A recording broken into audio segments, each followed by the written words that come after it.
దాడి ప్రతిదాడులతో పాకిస్తాన్ ఆఫ్ఘనిస్తాన్ సరిహద్దు ప్రాంతాలు అట్టుడుగుతున్నాయి. ఖైబర్ పఖ్తుంఖ్వా, బలోచిస్తాన్ సరిహద్దు వెంబడి జరుగుతున్న సైనిక చర్యల్లో తాము 58 మంది పాకిస్తానీ సైనికులను హతమార్చామని ఆఫ్ఘనిస్తాన్ ప్రకటించింది.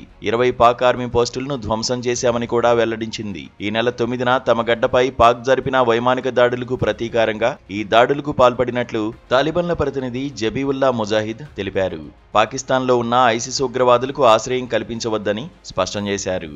ఎట్టి పరిస్థితుల్లోనూ తాము 1893 బ్రిటిష్ కాలం నాటి డ్యూరాండ్ లైన్ను గుర్తించబోమని మరోసారి తేల్చి చెప్పారు.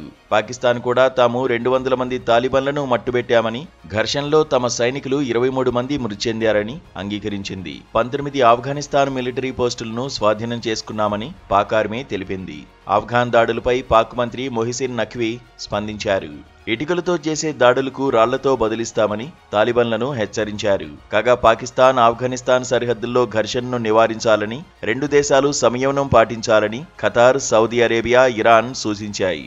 చర్చలు, దౌత్య మార్గాల ద్వారా సమస్యలు పరిష్కరించుకోవాలని కోరాయి. దీంతో తాము దాడులు ప్రస్తుతానికి ఆపేశామని భారత్లో పర్యటిస్తున్న ఆఫ్ఘన్ విదేశాంగ మంత్రి ముత్తాఖీ తెలిపారు.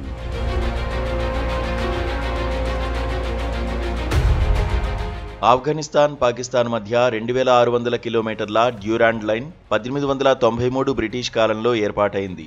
ఈ సరిహద్దు ఎప్పటినుంచో వివాదాస్పదంగా ఉంది. తాలిబాన్లు 2021లో అధికారంలోకి వచ్చిన తర్వాత ఈ ప్రాంతాల్లో ఉద్రిక్తతలు మరింత తీవ్రమయ్యాయి. తమ భూభాగంలో దాడులకు దారితీస్తున్న పాకిస్తానీ తాలిబాన్ ఉగ్రవాదులకు ఆఫ్ఘనిస్తాన్ ఆశ్రయం ఇస్తోందని పాకిస్తాన్ ఆరోపిస్తోంది. ఈ నెల 9వ తేదీన కాబుల్, ఖోస్ట్, జలాలాబాద్, పక్తికా ప్రాంతాల్లో పాకిస్తాన్ వైమానిక దాడులు జరిపింది. టీడీపీ నాయకుడు నూర్ వలీ మెహసూద్ను లక్ష్యంగా చేసుకున్న ఈ దాడుల్లో టీడీపీ 2 సీనియర్ నాయకులు మరణించారని పాకిస్తాన్ చెబుతోంది.